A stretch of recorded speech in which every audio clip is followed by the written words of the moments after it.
El asesinato de Paco Stanley fue uno de los crímenes de alto perfil que más conmocionaron a México en los últimos 30 años. Y es que este popular presentador de televisión fue sorprendido en una calle pública y acribillado a tiros a mediados de 1999. Lo violento del crimen y todo lo que ocurrió durante y después de la cuestionable investigación desató un sinfín de teorías: crimen organizado, lavado de dinero, el cártel de Juárez, venganza personal e incluso insinuaron que Stanley se lo había buscado por acosador. Lo cierto es que este caso se convirtió en uno de los más polémicos dentro de México y todavía muchos lo recuerdan. ¿Quién fue el responsable? ¿Cuál fue el motivo? Prepárate porque estás a punto de conocer toda la verdad sobre el final de Paco Stanley. Todo lo que has escuchado es mentira. Antes de meternos a fondo, no olvides suscribirte a nuestro canal y activar las notificaciones para mantenerte al día con nuestras actualizaciones. 1. Una hora antes del asesinato. De acuerdo con la entrevista que dio Mario Besares, el también animador y compañero de Stanley, una hora antes del asesinato se encontraban desayunando en el restaurante El Charco de las Ranas. Según sus palabras, Stanley se comió su clásica costilla con salsa pasilla, yo unos chilaquiles con 2 huevos y Jorge Gil pidió otros chilaquiles con huevo. Íbamos con 3 de nuestros asistentes, que siempre se sientan enfrente de nosotros, una escolta de Paco, la escolta mía y el chofer de Paco. Era un 7 de junio de 1999. Habían llegado a las 11 de la mañana al restaurante, después de la emisión de Unas tras otra. Hay que mencionar que ocurrieron cosas inusuales, según los testigos. Besares había recibido una llamada mientras comía y a pesar de que tenía una férula en el pie, se levantó para alejarse de la mesa y atenderla en privado. Además, Besares también fue el último del grupo en salir del restaurante, por haberse quedado demasiado tiempo en el baño, alegando que la comida le causó indigestión, y cuando finalmente salió, ya había ocurrido el atentado. 2. Paco Stanley murió al instante. Según los registros del periódico La Jornada, el asesinato de Paco Stanley ocurrió a las 12:08 de la tarde, cuando el conductor de TV Azteca salió del restaurante acompañado de Jorge Gil, su chofer y parte del grupo. El reconocido conductor se subió a su camioneta marca Lincoln, color negro, para esperar la partida, sin imaginar que un par de minutos después, 4 sujetos se acercarían rápidamente para abrir fuego de ametralladora en contra de su persona. Todo fue extremadamente violento. La bulla normal de la ciudad a esa hora fue interrumpida abruptamente y prácticamente silenciada cuando empezaron las detonaciones. La camioneta recibió 26 impactos de bala, de los cuales 4 terminaron alcanzando la cabeza de Stanley. 3 entraron y salieron mientras uno quedó alojada, por lo que la muerte del exconductor de Pácatelas murió instantáneamente. 3. Hubo otros heridos y un muerto más. Como sería de esperar, Stanley no fue el único herido en un ataque de tal magnitud. Las balas terminaron impactando en personas ajenas a lo que allí ocurrió. Jorge Gil, quien estaba dentro de la camioneta, recibió un balazo en un muslo y otro en un pie. Esa herida en el pie le provocó una fractura que requirió de una intervención. Lourdes Hernández, de 27 años, una comensal del restaurante que había ido junto a su esposo, sufrió un impacto en el pie. Pablo Hernández Pérez, el valet parking del restaurante, quien tenía 25 años, sufrió una herida similar. Ambos fueron llevados al Hospital Choco media hora después del ataque. Quien sufrió lo peor fue el esposo de Lourdes Hernández, Juan Manuel de Jesús Núñez. El joven de 30 años que se desempeñaba como agente de seguros fue herido de gravedad al recibir impactos de bala que se alojaron en su abdomen y espalda. Llegó con vida al Hospital Choco, pero falleció cerca de las 2 de la tarde ese mismo día. 4. Inicia la investigación policial. Mauricio Tornero, director de la Policía Judicial, llegó al restaurante pocos minutos después del crimen y junto a un equipo de peritaje, así que inmediatamente iniciaron los procesos de investigación que correspondían. El área fue acordonada y la camioneta se puso bajo custodia. 3 médicos forenses se acercaron al cuerpo de Paco Stanley y confirmaron su muerte tras no encontrar signos vitales. El periódico La Jornada publicaba al día siguiente: aunque los peritos informaron que las balas eran de 3 tipos de calibre, la mayoría de los casquillos eran .40, que corresponden a armas cortas de alto calibre o automáticas del tipo ametralleta. Cabe destacar que al lugar llegaron cientos, sino miles de curiosos, periodistas, reporteros, camarógrafos y fotógrafos. El tráfico de la ciudad en esa zona de la ciudad se había detenido por completo. 5. 12:20. Dan por muerto a Paco Stanley. Quienes vivieron en los 90 o en décadas anteriores Recordarán que en aquellos tiempos el Internet era casi nulo en Latinoamérica y no existían las redes sociales, así que la gente se enteraba de lo que estaba ocurriendo a momento, gracias únicamente a los programas de noticias en vivo. Y en esta ocasión, los periodistas llegaron demasiado rápido. Si bien Paco Stanley era declarado muerto y confirmado por la Secretaría de Seguridad Pública a las 12:20 de la tarde, a las 12:22 iniciaban las transmisiones en vivo sobre su asesinato, lo cual es realmente impresionante, quizás demasiado. 6. Inicia la actividad mediática. Apenas se confirmó la noticia de que Paco Stanley había sufrido un atentado y que además había muerto en el acto, tanto TV Azteca como Televisa interrumpieron su programación habitual para darle cobertura en vivo a la noticia e informar a los mexicanos tan rápido como fuera posible. Los reporteros de Televisa fueron los primeros en llegar al sitio de los hechos para hacer el reportaje. Cuando iniciaron la transmisión especial por el Canal 13, poco después del mediodía, Televisa les llevaba la delantera por varios minutos, ya que el helicóptero de dicha empresa sobrevolaba el lugar, según una nota del periódico Reforma. Lo cierto es que TV Azteca llegó muy poco después y junto a Televisa le dieron cobertura al suceso durante varias horas del día, agregando comentarios y actualizaciones sobre la investigación. Todas las televisoras aprovecharon al máximo lo ocurrido, batiendo récords de audiencia. 7. Una sustancia extraña en la ropa de Paco. Según las primeras informaciones que se conocieron por parte de los investigadores, en el cuerpo de Stanley, en su ropa, se había encontrado una pequeña bolsa de unos cuantos centímetros con un polvo blanco en su interior. Estas declaraciones iniciaron una ola de hipótesis por todo el país, y la que cobraba mayor fuerza era la de que Stanley tenía vínculos con el crimen organizado o los carteles de la droga. Y es que si juntas un asesinato de tal calibre con drogas, no puedes esperar suposiciones diferentes. La familia del presentador intentó por todos los medios desmentir tales vínculos, dieron declaraciones e incluso quisieron iniciar acciones legales. Sin embargo, era imposible negar que la muerte de Paco era obra del crimen organizado. Obviamente no había sido un crimen común. No hubo robo, no fue un intento de secuestro, y si sumas las armas largas y el modo en que operaron, crimen organizado. Por otra parte, aquella bolsita daría de qué hablar. 8.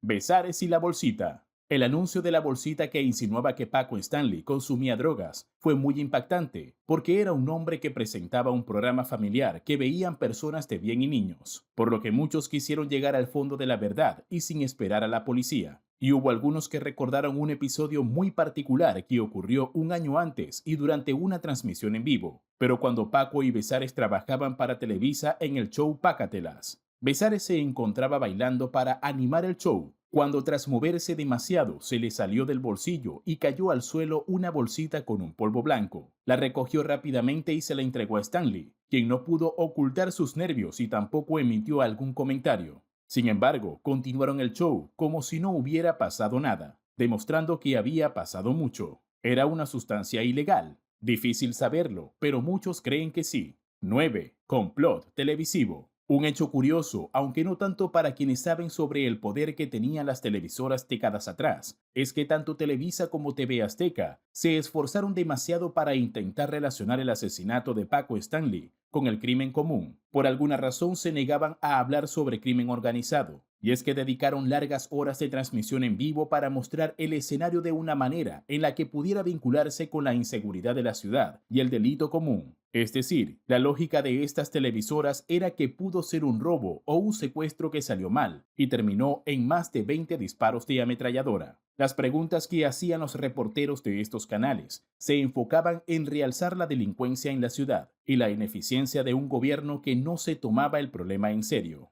10. Primeras detenciones. Uno de los primeros en hablar fue Luis Valencia, quien entonces era cocinero de Luis Ignacio Amezcua, un criminal y supuesto líder del cartel de Colima. Luis Valencia había sido interrogado por la Procuraduría General de Justicia del Distrito Federal. Valencia aseguró que fue testigo de una reunión entre Besares y su jefe, Amezcua. En dicha reunión planearon el atentado. La razón: Stanley le debía mucho dinero al cartel. Estas acusaciones bastante serias provocaron la detención de Besares y otras personas, como Erasmo Pérez Garnica. Varios de los que fueron implicados terminaron en prisión. ¿Culpables? Es difícil saberlo. Probablemente la Procuraduría solo quería demostrar justicia encontrando culpables y rápido, porque nunca hubo pruebas sólidas o irrefutables contra alguno de ellos. Entre todas las detenciones destaca la de Paola Durante, exdecana del programa y una de las favoritas de Stanley. Fue vinculada por Valencia y pasaría 1 año y 4 meses encarcelada. 11. El caso se congela. Para complicarlo todo, el testigo estrella Luis Valencia se retractó de sus acusaciones tan detalladas, y es que entre algunas de las cosas que dijo, mencionó que Erasmo Pérez Garnica, alias El Cholo, había recibido la orden de su jefe para que asesinara a Stanley. En otras palabras, El Cholo había sido quien comandó el ataque, y supuestamente Paola Durante había servido como enlace entre ellos y Besares, quien retrasaría al grupo quedándose un poco más en el baño para que los asesinos pudieran llegar y cometer su crimen. Pero como acabamos de mencionar, Valencia se retractó y el caso se desplomó. Estando en prisión, el hombre aseguró que la Procuraduría del Distrito Federal había forzado su testimonio a punto de tortura para que inculpara a quienes fueron detenidos. A raíz de esto, y a la falta de pruebas sólidas, los detenidos fueron excarcelados.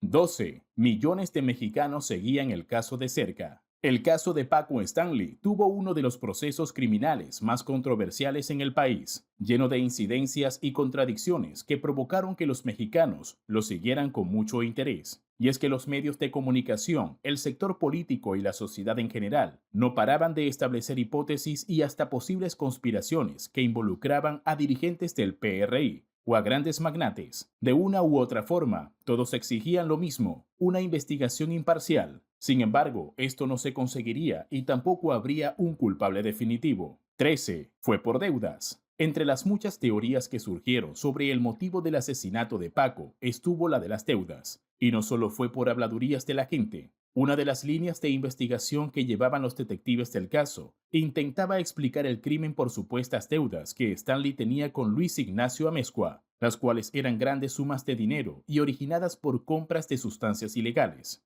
Además, esta hipótesis también sugiere que Besares le debía dinero a Stanley, así que la mejor solución para todas las partes era eliminar a Stanley. Y para ello se realizó una reunión el 22 de abril de 1999, en la que se elaboró el plan y se le encargó al Cholo liderar el ataque. 14. Fue parte del crimen organizado. Otra hipótesis que cobró mucha fuerza fue la de que Paco Stanley tenía vínculos con el crimen organizado. Según la teoría, Paco no era un simple consumidor de sustancias, sino que tenía fuertes relaciones con el crimen organizado, al cual prestaba apoyo a cambio de grandes ganancias. Incluso, algunos llegaron a decir que Paco recibía al mismísimo Señor de los Cielos en su oficina, Armando Carrillo. Además, para darle más sentido a esta hipótesis, se señala que 1 año atrás, Paco Stanley había sido víctima de un asalto en el restaurante Las Caoneras, un evento que supuestamente sería una advertencia del crimen organizado, un llamado de atención.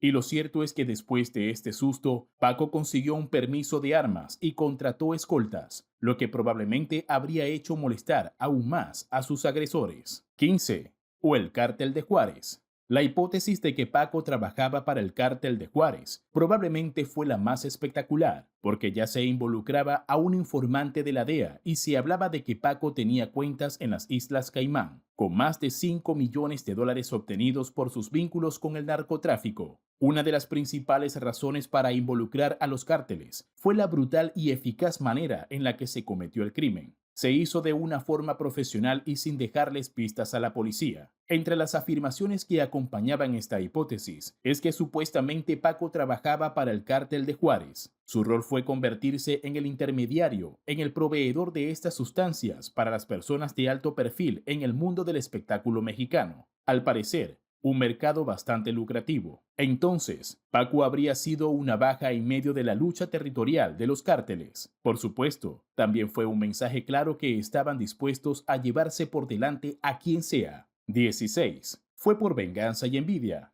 La teoría de la venganza y la envidia fue muy popular porque involucraba a Mario Besares, y a todos les parecía que la coestrella podría haberle guardado mucho de estos malos sentimientos contra Paco Stanley, principalmente por haber sido el segundo durante mucho tiempo. Además, las bromas pesadas de Stanley a Besares en los programas realmente incomodaban a Besares, quien debía ser profesional y mantenerlo todo en broma. Pero no es todo. Hay quienes llegaron a insinuar que uno de los hijos de Besares con su esposa Brenda Jiménez no era de él, sino de Stanley. Todas esas ideas surgieron a raíz del hecho de que Besares se había quedado tiempo de más en el baño, retrasando al grupo y dándole tiempo a los matones de hacer su trabajo. ¿Fue a propósito que se quedó en el baño o realmente sufría de indigestión?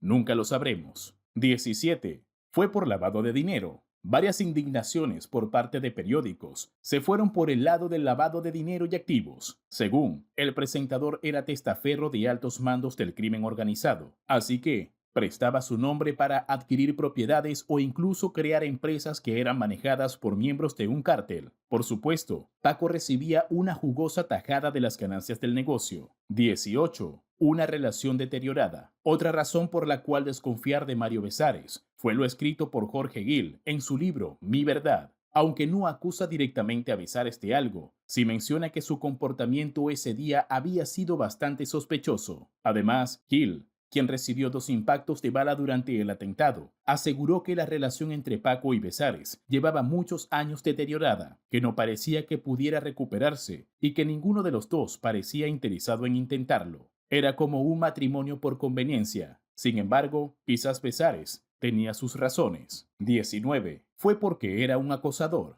Brenda Jiménez, su esposa, escribió un libro en el que admitió que Paco Stanley solía acosarla cuando Besares se daba la espalda. Aseguró que fue una época muy complicada y que no habría querido recordar, pero la situación la obligó. Lo cierto es que ella luchó durante el tiempo que Mario Besares estuvo preso. Hizo todo lo posible por demostrar su inocencia. 20. Algunos creen que Stanley sabía que corría peligro de muerte. Muchos aseguran que el día de su muerte actuaba diferente y que lucía nervioso, y quizás se hace un poco evidente cuando miramos el último programa en el que estuvo al aire, esa mañana antes de morir. En ese programa dijo frases que pasaron desapercibidas, pero que cobraron importancia tras su asesinato. Todos necesitamos un levantón de ánimo. Gracias a Dios que estoy viviendo. Dios mío, qué suerte he tenido de nacer. Serían algunas de sus últimas palabras en su programa en vivo. 21. Después de morir. Todo después de su muerte estuvo bajo el efecto del sensacionalismo que le daban los medios de comunicación.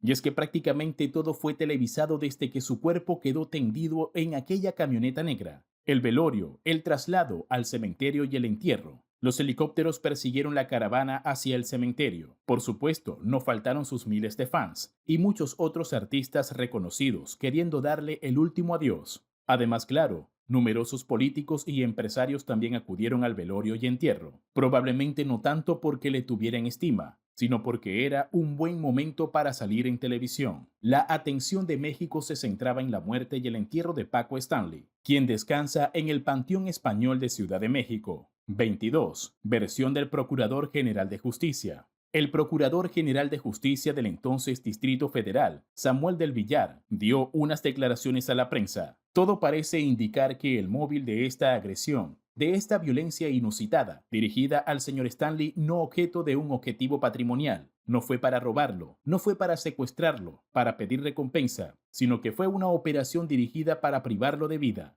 Dentro de los resultados preliminares de la necropsia, que todavía está en curso, se nos informa que se encontraron 3 heridas en su cara y una en el cráneo, lo que indica un grado de profesionalismo y de especificidad en la dirección de la violencia criminal que se sustenta con estos elementos. Sin embargo, nunca atraparían al responsable, a quien dio la orden de semejante ataque, y es importante mencionar que Samuel Villar sería acusado de la tortura de Luis Valencia.